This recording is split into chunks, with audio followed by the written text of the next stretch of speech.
Narsingdi ঘোড়াশালা স্বপ্নদ্রষ্টা smile excellence Bangladesh যৌথভাবে বৃক্ষরোপণ কর্মসূচি পালন।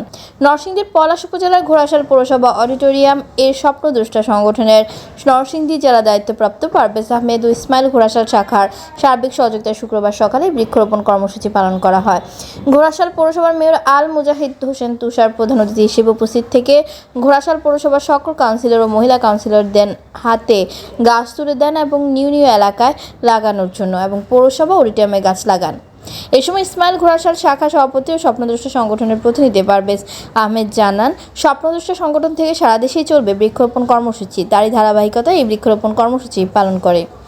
এই সময় আরও উপস্থিত ছিলেন ইসমাইল ঘোড়াশাল শাখার সহসভাপতি আরিফা আক্তার, সাংগঠনিক সম্পাদক সাইফুল ইসলাম শান্ত, প্রচার ও প্রকাশনা বিষয়ক সম্পাদক মাহফুজুর রহমান রিমন।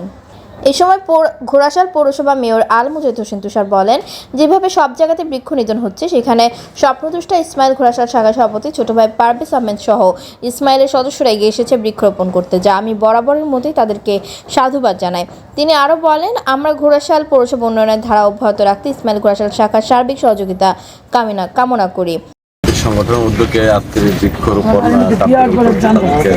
ধন্যবাদ জানাই, কারণ আমাদের বর্তমান সময়ে এই গাছ লাগানো অত্যন্ত জরুরি। প্রাকৃতিক ভারসাম্য বজায় রাখার জন্য আমাদের প্রত্যেকের উচিত যার খালি জায়গা আমাদের গাছ লাগানো।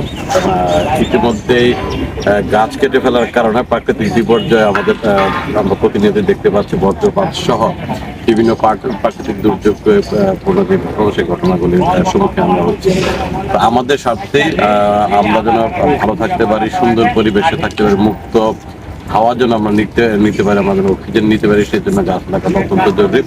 তো এই কার্যক্রম শুধুমাত্র এই সংগঠনের মধ্যে নয়, আমরা চাই যে আমাদের পৌরসভার উদ্যোগে গোটা পৌরসভার মধ্যেই আমরা আরও যেন গাছ লাগাই।